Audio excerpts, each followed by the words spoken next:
আচমকা সোহার কপালে গিয়ে রিমোট লাগলো। পৌঁছ ছুঁড়ে মেরেছে। ততটা লাগেনি অবশ্য। তৌসিফকে নিয়ে ওভাবে বলাতেই ও রাগ উঠে গিয়েছে। রিমোট ছুঁড়ে ফেলেই গটগট পায়ে চলে গেল ওখান থেকে। সোহা তখনও চোয়াল ফাঁক করে তাকিয়ে আছে। এই মেয়ের সাহস কত, সোহাকে রিমোট ছুঁড়ে মারে! তিনটা ছেলে হাতের ব্যথায় কুঁকড়ে উঠল। মুখ বাঁধা থাকায় শুধু গঙ্গা নির্ণয় শব্দ হলো। হঠাৎ গাড়ির ভেতর থেকে আদেশ এলো মুখ খুলে দেয়ার। ভেতরের মানুষটা তাদের আর্তনাদ শুনতে চায়। তিনজনের হাত পুনরায় মুচড়ে ধরতেই তারা ব্যথা শব্দ তুলল। গাড়ির কাজটা উঠে গেল আলগোছে। অন্ধকারে সহসা মিলিয়ে গেল তা বাতাসের বিপরীতে শাঁসা শব্দ করে। বাড়িতে ঢুকবে এমন সময় আদিত্যকে দেখল তৌসিফ। ওর সাথে দেখা হচ্ছে না আজ বেশ অনেকদিন। আদিত্যকে দেখেই ডাকলো গাড়ি থেকে নেমে। আদি। আদিত্যের পা থেমে গেল। চাচুকে দেখেই এগিয়ে এলো সে। তৌসিফ শটান হয়ে দাঁড়িয়ে ওর কাঁধে হাত রেখে জিজ্ঞেস করলো, কবে যাচ্ছিস? এই তো যাচ্ছ, কিছুদিন আয়। তো অবস্থা কি? আদিত্য অল্প চোখ তুলে তাকালো, অতঃপর ধীরে বলতে চাইলো, চাচু তুমি পুষিকে। গগন কাঁপিয়ে ধমক দিল তৌসিফ। এই পুষি কি বল? তোর মুখ থেকে পুষি, পৌষরাত কোনোটাই জানি না শুনি। আদি, চাচি ডাকবি তুই, জিহ্বা কেটে নেব আমি। এই চাচি না, চাচি মু ডাকবি, বল মনে থাকবে? দারোয়ান সহ দু একজন কাজের মানুষ তাকালো ওদের দিকে। আদিত্য হাত মুঠো করে রাখলো। তৌসিফ ওর নড়চড় না দেখে পুনরায় ধমকালো। কথা বল। আদিত্য মাথা নাড়ালো। তাতে পোষালো না তৌসিফের। কড়া গলায় বলল, মুখে বল। ডাকবো না। কি ডাকবি? আদিত্যের হাতের রগগুলো ফুলে উঠল। শিরা উপশিরা দেখা যাচ্ছে যেন। রাগে অপমানে ও মাথা নিচু করেই বলল, চাচি। কথা বলা দিয়ে আমার ধৈর্যের পরীক্ষা নিস না। চাচি না, চাচি আম্মু ডাকবি, মনে থাকে যেন। তোর চাচার বউ সে, তাকে নিয়ে একটা অক্ষরও যদি এদিক ওদিক করিস, আমি তৌসিফ তুইকে ভুলে যাব। কাঁধে করে যদি ঘোরাতে পারি তাহলে ছুঁড়ে ফেলতেও পারি। তৌসিফ পা বাড়ালো সিঁড়ি দিয়ে। পেছনে না ঘুরেই বলল, তোর কোনো বন্ধু যাতে পৌষ রাতের আশেপাশে না থাকে, এরপর জানে মেরে দেব। আদিত্য চমকে তাকালো, অবাক হয়ে প্রশ্ন করলো, আমার বন্ধু? তৌসিফ কথা বলল না। পেছনে ফিরে আদিত্যর কাপ চাপড়ে বুকের বাপাশে হাত রেখে নরম স্বরে বলল, তুমি আমার ছেলের মতো আদি, তোমাকে আমি কতটা ভালোবাসি তা তো জানো না? আদিত্য মাথা রাখতেই তৌসিফ অল্প হেসে বলল, বাসায় যা। আদিত্য চলে যেতেই তৌসিফ হাঁটা দিল। বউ তার নিশ্চিত রেডি হয়ে বসে আছে। রুমে ঢোকার আগেই ওকে আটকালো সোহা। কপালে সাদা ব্যান্ডেজ করা। আদেও কতটুকু কি হয়েছে কে জানে, সে মাথায় ব্যান্ডেজ পেঁচিয়ে বসে আছে। তৌসিফ এক পলক তাকিয়েই প্রশ্ন করলো, মাথায় কি হয়েছে? সোহা নাক টেনে বলল, পোষ করেছে এটা। তৌসিফ অবাক হলো। আশ্চর্য হওয়া কণ্ঠে জিজ্ঞেস করলো, মানে ও কেন করবে? নিশ্চিত এমন কিছুই করেছো তুমি সোহা? সোহা অবাক হলেও আমলে নিল না। আক্রোশ মিশ্রিত গলায় বলল, আমার মাথায় রিমোট আছাড় মেরেছে।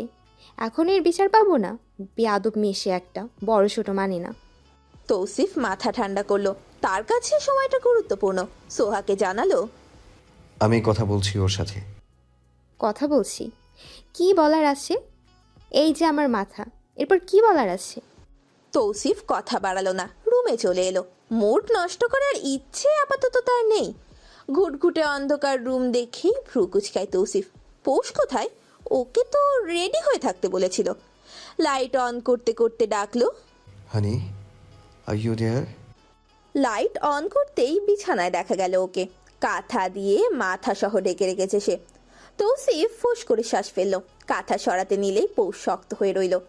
তৌসিফের মাথায় রাগ উঠে গেল এইবারে। এই মেয়ে কেন জ্বালাচ্ছে ওকে? তৌসিফ এক টানে কাঁথা টেনে সরালো।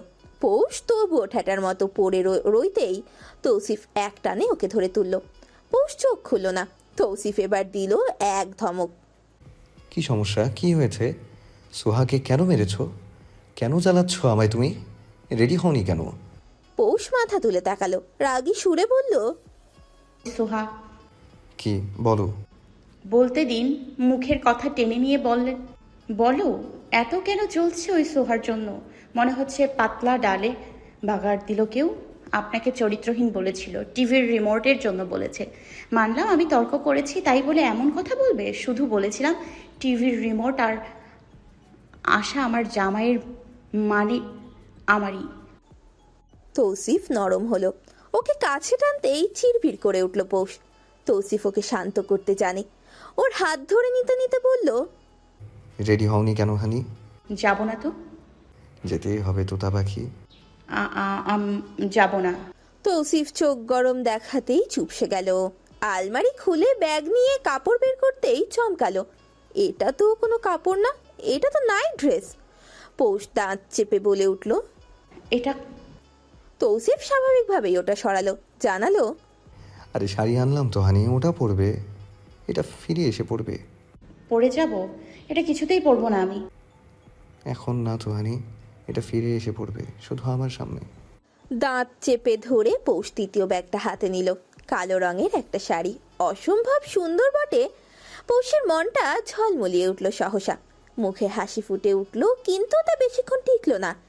ব্যাগে পুনরায় হাত ঢোকাতেই ব্লাউজ সহ অন্য কিছু বেরিয়ে এলো।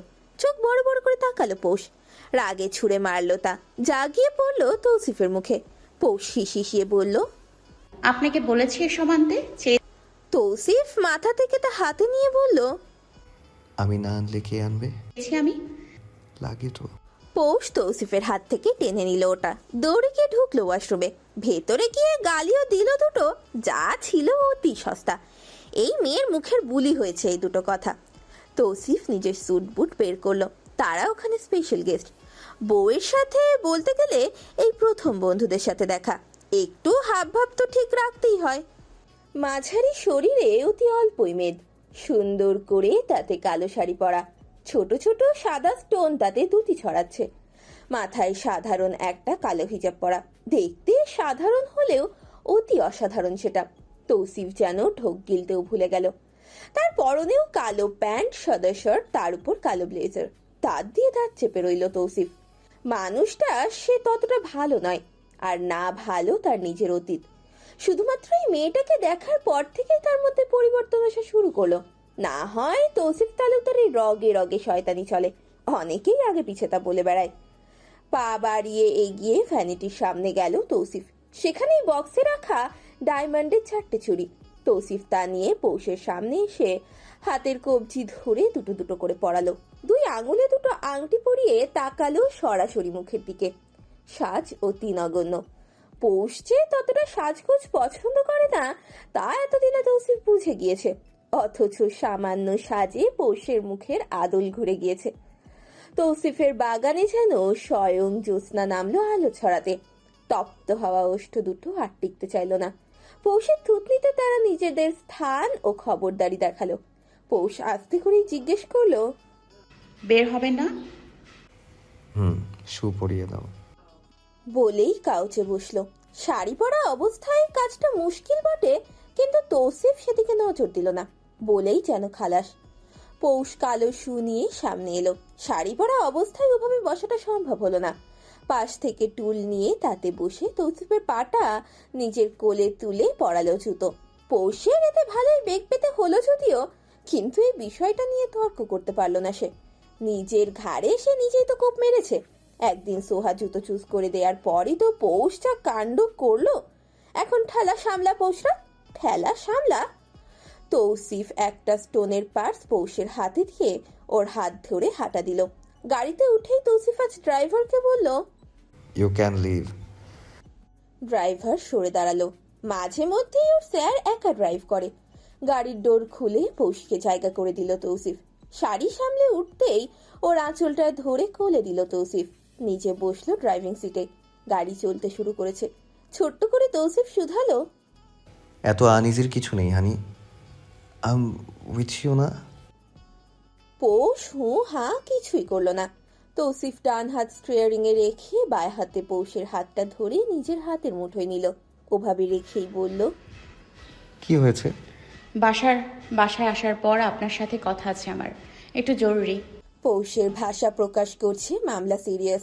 তৌসিফ বুঝলো এখন বউকে ঘাটতে গেলেই ঝামেলা হবে, তাই মাথা নেড়ে ড্রাইভিং এ মনোযোগ দিল। ঘন্টাখানেক মাঝেই নিজেদের গন্তব্যে পৌঁছলো ওরা। একজন কালো স্যুটবুট পরা বিশাল দেহের লোক এসে গাড়ির দরজা খুলে দিল।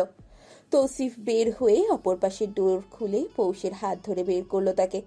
শাড়ির আঁচল গুছিয়ে দিয়ে নিজের বাহুর ভাঁজে ওর হাতটা নিয়ে হাঁটা দিল সামনে। তৌসিফের অপেক্ষায় ছিল সকলে। ও আসা মাত্রই ওর বন্ধু রাওনাফ এগিয়ে এলো। তৌসিফের সাথে হাগ করে তাকালো পৌষের দিকে। পৌষ অবাক চোখে এদিক ওদিক দেখছে। এই রকম পরিবেশে সে কখনোই আসেনি। চারিদিকে চোখ ধাঁধানো, মন মাতানো চাকচিক্য। মানুষের সমারোহ অনেক, কিন্তু জায়গাটা এতই বিশাল যে বোঝা যাচ্ছে না।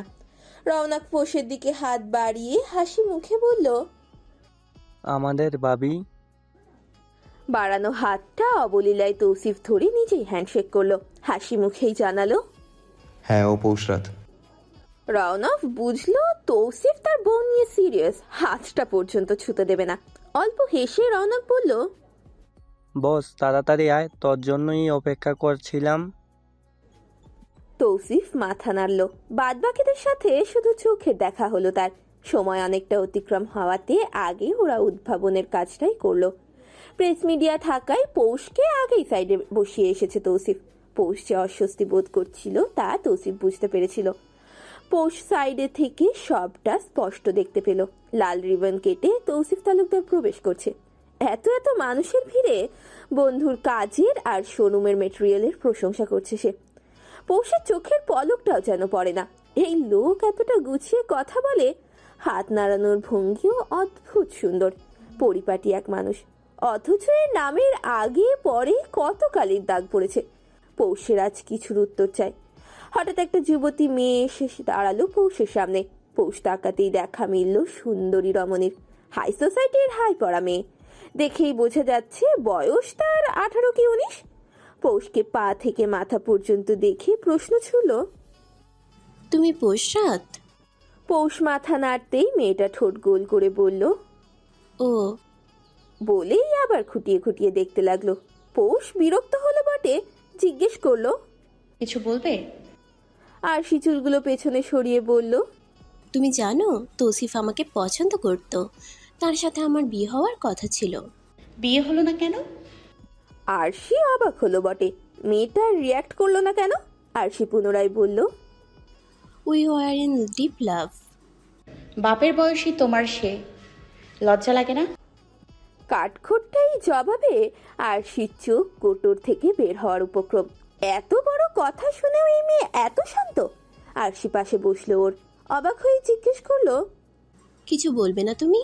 কি শুনতে চাও? এই যে আমি বললাম। বাইরের মানুষের কথা কানে তুলে নিজের সংসারে কেন অশান্তি করব আমি? আমি কি পাগল? আরশি পুনরায় বলল। তৌসিফ আমাকে। ওকে থামিয়ে পৌষ বলল, তোমাকে কি বিয়ে করেছে? করলেও আমার সমস্যা নেই। তার মানে অনেক কিছুই বিয়ের আগে শুনেছি, এখন না হয় বিয়ের পরেই শুনলাম। বলেই দাঁড়িয়ে গেল পৌষ। চোখের পানি লুকাতে অন্য সাইডে চলে গেল সে। ক্লাচ থেকে টিস্যু বের করে চোখের কোনা মুছে নিল অতি সাবধানে। পুরো তৌসিফ তালুকদার একটা জল জ্যান্ত রহস্য, যাকে খোঁজা করতে গিয়ে প্রতিনিয়ত তাতে ডুবে যাচ্ছে পৌষ। আরশি অবাক হলো বটে, মেয়েটা কিভাবে মুখের উপর বলে দিল তৌসিফ তালুকদার তার বাবার বয়সী। সে কি জানে রাওনাফের ভাতিজিও? ফাঁকা ঢোক গিল আরশি। যদি চাচুকে বলে দেয় এই মেয়ে। কিন্তু এটাও সত্যি, আরশি ভালোবেসেছিল তৌসিফ তালুকদারকে। তার ব্যক্তিত্বের কাছে তার নামের ওটা সকল কথা আর বয়স কোনোটাই ম্যাটার করে না। তৌসিফের কথা শেষ করেই পৌষকে খুঁজতে এলো। বন্ধুরা সব জ্বালিয়ে মারছে তাকে, বউ দেখবে তারা। সবগুলো মুখিয়ে আছে একদম। পৌষকে নির্দিষ্ট জায়গায় না পেয়ে তৌসিফের ভ্রু কুচকালো।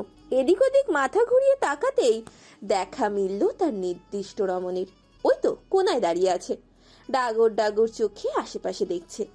তৌসিফ ওইদিকে পা বাড়াতেই একটা ওয়েটার এলো পৌষের সামনে। ট্রেতে কিছু ড্রিঙ্ক রাখা, সাথে ফ্রুট স্যালাড। অফার করতেই পৌষ হাত বাড়াতে নিল। গলাটা শুকিয়ে গিয়েছে তার। যেই না নিবে অমনি ওই বাড়ানো হাতটা ধরে ফেললো তৌসিফ। পৌষ অসন্তোষ প্রকাশ করে বলল, কি হয়েছে? কি খাবে আমাকে বলো। নিচ্ছিলামই তো। ওয়েটারের দিকে তাকিয়ে তৌসিফ বলল, ফ্রুটস জুস নিয়ে আসো, গো। মাথা নেড়ে চলে গেল ওয়েটার। পৌষ অবাক হয়ে জিজ্ঞেস করলো, ছিলই তো। অ্যালকোহল ছিল ওগুলো। বড় বড় চোখ দিয়ে তাকালো পৌষ, চোখ মুখ বিকৃত করে বলল, কি? জি মাইহানি, কাম তোমার জন্য অনেক অপেক্ষা করছে। এখানে ভালো লাগছে না। লাগবে, চলো। গোমড়া মুখ করে গেল পৌষ। তৌসিফের বন্ধুরা হাঁ করে তাকিয়ে রইল। এত ছোট মেয়ে বউ করেই তাহলে তাদের হাট্টা কাট্টা বন্ধু এমন ঘরকোনা হলো বুঝি? আড্ডা দিতেও সময় থাকে না তার। রাওনা ফিস ফিস করে তৌসিফের কানে বলল। তৌসিফ চোখ রাঙালো, তাতেই রাওনা চুপ করে গেল। তবে বাকিরা থেমে নেই। তারা পৌষকে আপ টু টো দেখেই যাচ্ছে, নানান প্রশ্ন করে যাচ্ছে। তৌসিফ ওদের থামিয়ে বলল, ওইদিকে চলো, বসে কথা হোক। একদম সাইডে বিশাল বড় বসার জন্য খালি জায়গা। ওরা গিয়ে বসলো সেখানে। রওনাকের বউ পৌষকে দেখেই মিষ্টি মুখে বলল। পৌষ উত্তর করার আগেই হামজা নামের একজন বলে উঠল। পৌষের চিন্তা হলো, তাদের কথা অনুযায়ী তৌসিফ আগে বাসায় বেশি থাকতো না। তাহলে সোহা যা যা বললো আজকে তাকে মিথ্যা? সোহার কথা অনুযায়ী কথা তো মিলছে না। তবুও তাড়াহুড়ো করলো না পৌষ। পুনরায় একজন প্রশ্ন করলো। পৌষের ছুটন্ত মুখটা আর আটকে রইল না, ফুরুত করে কথা বেরিয়ে এলো। এতক্ষণ ধরে তো মজা নিচ্ছেন আপনারা, আরো বাকি আছে? সবগুলো হাঁ করে তাকিয়ে রইল। পরক্ষণেই হু হা করে হেসে উঠল সকলে। তৌসিফ মুচকি হাসলো। তার তোতা পাখিটা চুপচাপ ছিল, যা দেখে তার মনের কোথাও কষ্ট হচ্ছিল। এখন কথা বলাতে শান্তি শান্তি লাগছে। ওদের কথার মাঝেই জুস এলো। তৌসিফ পৌষের হাতে দিয়ে বলল, ক্ষুধা লেগেছে? পৌষ কথার উত্তর দেওয়ার আগেই বাকিরা মজা নেওয়া শুরু করলো। জুসে চুমুক দিল পৌষ। তার বিরক্ত লাগছে। এই এত বড় বড় দামড়া দামড়া ব্যাটাগুলো এমন ভাবে কথা বলছে যেন এরা ভার্সিটি পড়ুয়া ছেলে। বউগুলোও তো কম নয়। এই যে পৌষ জুস খাচ্ছে, তার মধ্যে একজন তার কানে কানে এসে ফালতু এক কথা জিজ্ঞেস করলো। পৌষ তার কথায় শুধু মুচকি হাসলো। তৌসিফের পেটে গুঁতা দিতেই তৌসিফ ওকে পাশ থেকে জড়িয়ে ধরলো। আর একজনের বউ সরাসরি জিজ্ঞেস করলো।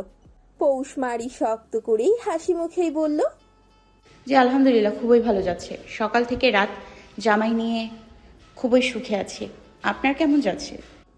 মহিলাটি হকচকালো। এই বয়সে তাদের সংসারে মন নেই, দুজনেই কাজে ব্যস্ত। বাচ্চাগুলো বড় হয়েছে। এই তো, উত্তরে তিনি হাসলেন, বললেন, যে আমার সে দিন শেষে আমার কাছেই ফেরত আসবে, তাকে বেঁধে রাখার প্রয়োজন নেই। পৌষের এহেন উত্তরে তৌসিফ অবাক হলো বেশ। পৌষ কি তবে তৌসিফকে নিজের ভাবে? বাকিরাও ওর উত্তরে মুগ্ধ হলো। তারা মন থেকে চায় তৌসিফ ভালো থাকুক। পিয়াসী তার জীবনের অনেকটা সময় কেড়ে নিয়েছে। ডিনার করতে বসতেই দেখা গেল ভিন্ন চিত্র। পৌষের প্লেট থেকে চামচ দিয়ে কিছু কিছু নিয়ে তৌসিফ খাচ্ছে, আবার নিজের প্লেট থেকেও পৌষকে খাওয়াচ্ছে।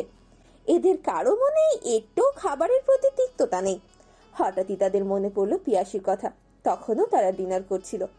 তৌসিফ শুধু নিজের ছেঁড়া একটা চিকেন পিয়াসীর প্লেটে তুলে দিয়েছিল, কারণ ছিল পিয়াসীর চিকেনটা বেশি পছন্দ। অবাকের বিষয় ছিল পিয়াসী তা ছুঁয়েও দেখেনি, বরং খাবারটাও সে খেলো না। তৌসিফ তখন বন্ধুদের সামনে বউকে উঁচু রাখতে সুন্দর করে মিথ্যে বলেছিল। আরে ওর ওসিডি আছে। অথচ সবাই তৌসিফের চোখের ভাষা বুঝেছিল। এত এত আদর যত্নের পরেও এহেন আচরণ কোনো পুরুষই সহ্য করত না। অথচ প্রেমিক পুরুষ করেছিল। বাস্তব চিত্রটা আরো সুন্দর হলো। ফ্রুট স্যালাড খাবে না দেখে তৌসিফ চোখ গরম দেখিয়ে পৌষের মুখে দিচ্ছে। লিপস্টিক ব্র্যান্ডেড হওয়াতে ঠোঁটেই আছে, কিন্তু তবুও টিস্যু দিয়ে মুছে মুছে দিয়ে তৌসিফ বলছে, পকেটে করে নিয়ে এসেছি, খাও, এরপর লাগিয়ে দিব। 2 চামচ খেয়ে আর খেলো না পৌষ। তৌসিফ খাচ্ছে বাকিটা। তৌসিফের খাওয়া শেষ, শুধু একটা চিকেন বল আধ খাওয়া রাখা। অবলীলায় তার চামচে তুলে মুখে দিল পৌষ। তৌসিফ জিজ্ঞেস করলো, ভালো লেগেছে? পৌষ মাথা নাড়তেই রওনকের দিকে তাকিয়ে তৌসিফ বলল, প্যাক করিয়ে দিস তো, রাতে ক্ষুধা লাগে ওর, তখন খাবে। রওনক হাসি মুখে সায় জানালো। এত এত দম্পতির মাঝে দেখা যাচ্ছে শুধু কৃত্রিম সাজসজ্জা আর আভিজাত্য। অথচ এই অসমবয়সী জুটিটার মধ্যে এদের মধ্যে আছে শুধু সামঞ্জস্য, অকৃত্রিমতা আর প্রেম, যা সকলকে মুগ্ধ করবে, দিগন্ত থেকেও দিগন্ত টেনে নিয়ে যাবে রূপকথার এক জগতে।